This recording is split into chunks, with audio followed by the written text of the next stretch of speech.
In the winter season, around December 25th, the people celebrated the winter solstice. And so the winter solstice would come about somewhere from December 21st all the way to around January 6th or so. And so the people of the north would celebrate different holidays, have different occasions based upon the winter solstice. In the wintertime, there is a period where there is no light. You are literally in darkness 24 hours of the day. And this stretches for a period of time. Now, could you imagine if you're living in Alaska or living in Canada or living in Norway and you don't have central heating and the cold is outside, it's darkness around you. People are dying from disease. It's a terrible time, and every family would probably lose somebody, or they would know of somebody dying from the cold and disease during that season. This is the winter solstice. And so when the sun starts to come out, the people now are looking at the sun as a life-giving force. And so during that time, a number of ceremonies were held in northern countries. In the far north was the Feast of the 12 Nights, which stretched from December 25th to January 6th. Also in ancient Greece, there was the Bacchanalia, which was held for their god Bacchus, the god of wine and sport and play. The Romans had the Saturnalia for their god Saturn, their main sun god Saturn.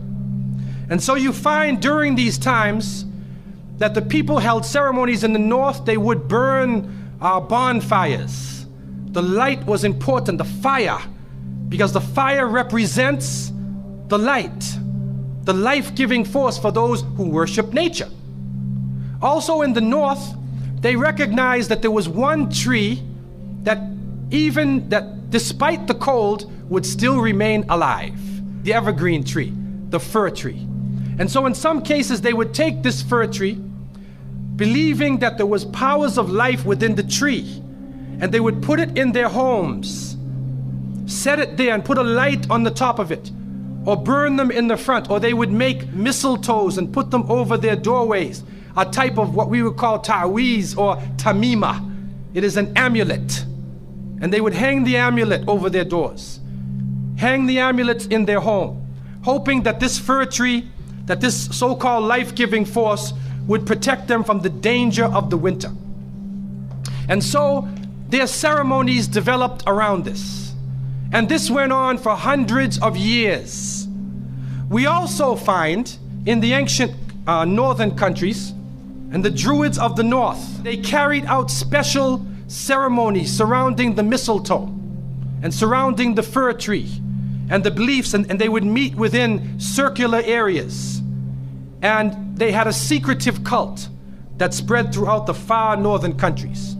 One of the interesting individuals, and you can look this up if you can find it in the dictionaries or encyclopedias, is a man called Mithra or Mithras. This is a very mysterious character. And when you look at history, you find that this individual called Mithra was born on December 25th.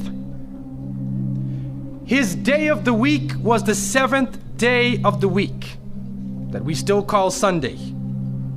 He was supposed to be the son of the sun god himself, and they had a special sacrament made up of bread and wine, and they would make this drink during this time, and supposedly he died for the sins of the people. Sounds familiar, doesn't it? But when you try to find Mithra or Mithras in the encyclopedias, they, through state intervention, erased the name. Why is this? That is because after the time of Jesus, Isa alayhi salam, when the message began to spread and they went north, and you'll see within historical writings that Barnabas, one of his disciples, met a man named Saul or Paul, who later called himself Paul. Paul said he saw Jesus on the Damascus road. And he went to the disciples, but the disciples turned against Paul. Only Barnabas stayed with him. But when Paul and Barnabas went into Greece, Barnabas left him. Now, what is the reason why they all left him? What are the concepts coming through Paul? Many people say, well, they left him because he was Saul before and he used to torture the early followers of Isa alayhi salam. But also you can see, and if you look at present day Christianity, that most of the concepts of the Trinity, of the blood sacrifice, the original sin, and most of the concepts which relate to more than one God are coming through Paul. The preachers are quoting Paul sometime more than Jesus during their sermons. And so Barnabas left Paul. And somewhere in the early days, in Rome or Greece, somewhere in that area, those missionaries who were teaching the teachings of Jesus, Isa alayhi salam, met with this force coming from the north. And so you will see in ancient Roman history that in some cases the Roman emperor would go out to the Colosseum and the gladiators would be fighting each other and everybody's cheering for the gladiators. Sounds like one of our football games. They would go to the Colosseum, right? And the gladiators would fight. And then if one of the gladiators was down, and they would look at the emperor, should I kill him or not? And if he wanted to kill him, he would say, he would go like that, right? You know, that sign down. If he said keep him alive, he goes like this. You know how we use it today? Yes. Okay? He gives that sign. Okay? One of the terrible things happening during these rituals at the Colosseum is that they would bring the Christians out, literally men, women, and children, and feed them to hungry animals. They would take a hyena or a wolf or a lion and get it hungry and crazy and beat it and throw raw meat at it and then send it out on the people, and they would literally cheer and watch as the animal ripped the bodies apart. This is a terrible culture. Tear the bodies apart. And so somewhere along the line, somebody who couldn't take the torture, who felt that maybe we can win these people over, made a compromise. And you start to see changes going on from the early part of the Christian era in Southern Europe, where the major ceremonies held by the nature worshiping people are combined with Christian names and Christian ceremonies, and therefore what comes forth to us is a mixture with the two streams coming together, where you get a monotheistic name or a monotheistic character with a pagan ceremony. And so the mixture of this together is what is giving us the present day holidays that we see. Number one, we understand that Isa alayhi salam, according to the different reports of the different scholars in many religions, he was not born in the cold weather. History shows us that he was born during the warm weather. Even in the Christian traditions, they have the belief that the shepherds were tending their flocks outside. And in Palestine, you cannot keep your flocks outside in the wintertime in the evening. You bring them in because it's cool at night. And so it was the warm weather. It was also the time of the taxes in the north. In the story coming in the Quran, when we see the mention in chapter 19 in verses 24 to 25, and we see the mention of the story of Mary, because it is the belief of the Muslims that Maryam, may Allah be pleased with her, was a virgin, and she had dedicated her life to the worship of one God, prayer and fasting, and by the power of Allah, that the Creator breathed His Spirit into her, and she conceived Jesus. He said, be and it is. She conceived Jesus, Isa alayhi salam, without a father, without a man. That is a belief of Islam. It is also a belief that when she felt the pain of the pregnancy, that the angel came to her and told her to go outside of the city. She went outside of the city to a remote area, and there she found a palm tree, and she found water. And it was speaking about rutub, janniya. It was speaking about a type of rutub, or a type of dates. And those who know, who have lived in the desert area, know that when the dates become ripe, when you start to see the color of the dates change, because dates are not brown, you know. Dates are originally red and they're yellow, they're other colors, but they turn the brown. It's at the height of the heat that the dates become ripe. And so it's at that time that she gave birth to Isa alayhi salam. So from different points of view, different historical points of view and different religions, we understand that Isa alayhi salam was not born during the winter season. He was born in the warm weather. So who was it that was born in the winter season? What is that? Who is that character now? Let us become detectives and try to find out the answer to this problem. Number one, you have to understand this concept of Saturn, the concept of Bacchus.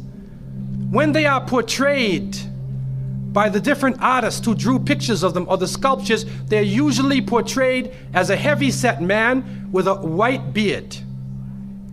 And when in the Sistine Chapel, Michelangelo drew his picture, you could see the long flowing beard, and there are actually pictures of this man on a sled being drawn by snakes with wings. Snakes with wings. Snakes do not normally fly. But in this case, the snakes have wings, and the heavy-set man is on his sled being drawn by these flying animals. Sound familiar to you now, doesn't it? He's being drawn by the flying animals. He's performing miracles. He's coming out on December 25th, which is not the birthday of Isa alayhi salam, has nothing to do with Christianity. It is the time of the Bacchanalia and the Saturnalia, and he is representing riotous fun, drunken revelry. And so what happens on Christmas, the Christmas season, especially in America, people today are not even thinking about Isa alayhi salam. They're not even thinking about Jesus. They're looking how they can get drunk. On Christmas, what is going on? In the Caribbean and many parts, if they offer you a Christmas pudding or Christmas pie or Christmas drink, watch out. Because it's probably laced with rum or wine. That's the spirit of the season. Now, this riotous occasion that was going on went so far that the Christian church banned it. And the Church of England, according to historical sources, actually banned it all the way to 1647. It was prohibited in England to celebrate Christmas because they saw Christmas as being a pagan holiday. This is an official position taken by the Christian church, the Church of England, who were known at that time as Puritans. What happened was an individual was superimposed. A name was superimposed. We hear about the name of Saint Nicholas. Saint Nicholas. Now, Saint Nicholas himself is actually coming from the ancient writings of Beowulf. And in these writings, which are done in the Scandinavian region, we find the name Nick or Nickel or Nicker. He was known as a demon, the demon of the north. He was known as the evil spirit of the north, the name of Odin, the evil principle. And so in Germany and in many of the northern countries, the people actually looked upon this so-called Saint Nick as being an evil force, and they would tell their children in the wintertime, don't go outside, because if you do, Nicholas will come along, Nickel will come along, he'll capture you, put you in his bag, and take you away. And so they used it as a negative concept. In Isaiah, in what is left of the Bible, in chapter 4, in 14:13, the devil is known as the prince of darkness. And it is an understanding that his throne, the seat of his power, is in the north. Somewhere in the north is the seat of power of this evil. And so the Germans also, when they depicted this Nicholas, or this Pelsnickel, as they would say, Pelsnickel in German, it means a furry devil. When they depicted him, they depicted him as a man with red fur. He had red fur coat, and his base was in the north, and he was the essence of evil. And the Church of England till 1647 took the position that this celebration could not go on. So what we are actually seeing is that the Christmas occasion was actually the time of evil. It was the time of the belief in the Saturnalia and the Bacchanalia. And because of this, they shifted the occasion to New Year's Eve. They shifted all of their feelings and their merriment and their evil to New Year's Eve. Now, before we go to that, looking back at Christmas, what is happening now in Christmas season? I don't know what goes on in Miami, but in the northern cities, on Christmas occasion, they put lights around and Santa Claus parades. Do you have a Santa Claus parade here? They have Santa Claus parades, and St. Nicholas is outside and he's in the streets and everybody's talking about St. Nicholas, and the poor children are taught that St. Nicholas is going to come down your chimney. Most people don't have chimneys in Miami anyway, but a 350-pound man is going to come down your chimney and bring you presents and keep his clothes white and red and go to all of the homes in the area and put presents in your stockings and put presents under your tree and then fly back out into space. And the poor father who sweat and toiled all year to get you the presents gets no credit for the present given to the child. St. Nicholas comes down the chimney, gives you this present, flies off into the night.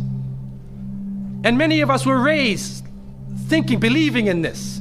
Some of us would sneak into the night and look and see our father putting the present under the tree. We knew what he was doing anyway. But you went along with it, and the people say, well, you know, it's Christmas. Don't you like to have fun? You want to stop the children from having fun? What kind of people are you? But what are you teaching the children? You are using the name of Jesus, using the name of Isa alayhi salam, and you are using a figure who historically is the devil. The devil himself, wal-iyadhu billah. They are using his figure, and he has now taken over the Christmas season. Christmas now to most people means materialism. You have to buy presents for your cousins and your friends, and you got to buy about 34 presents. And you find that most American people are in debt for 6 months after Christmas. Now, where is Jesus? You get drunk, you fight, you lose all your money, the stores raise their prices. Isa alayhi salam is described as a very humble person. Most of the time he didn't wear shoes, only 1 or 2 changes of clothing. A very simple person eating very simple food, fasting most of the time. You see what is going on? There are 2 streams now, a stream of polytheism, a stream of monotheism, and now the polytheism, the materialism, is overtaking the monotheism and standing in the way and taking over our society. And some foolish Muslims coming along from outside of in their country say, well, I just want to be an American. I want a tree too. So I said, one of the brothers said he had a Christmas tree in his house. He came for, I said, brother, do you know what the tree stands for? He said, no. Okay, I'll get a palm tree with dates. I'll make it halal, a halal Christmas tree. But brother, you have to understand what it means. You have to understand what it means. Number one, the Prophet ﷺ, when he spoke about, he talked about ar-ruqya, wa tama'im, wa tiwala. He said all of these things are shirk. That if you hang amulets, thinking that this ta'weez or this amulet is going to protect you from something, then you are actually giving power to the creation of Allah and taking it away from the Creator. If you think that by making some spells, going to a magician and asking them to put a spell on someone, you want to get married. So you go to the Sahir and say, put a spell on Ali, I want to marry him. Put a spell on Zainab. What kind of marriage are you going to have if you go to the magician? And so the Prophet, peace be upon him, named all of these things, the superstitions, the amulets, all of these type of things are the other stream which goes away from monotheism, from the belief in one God, and takes you into another religion.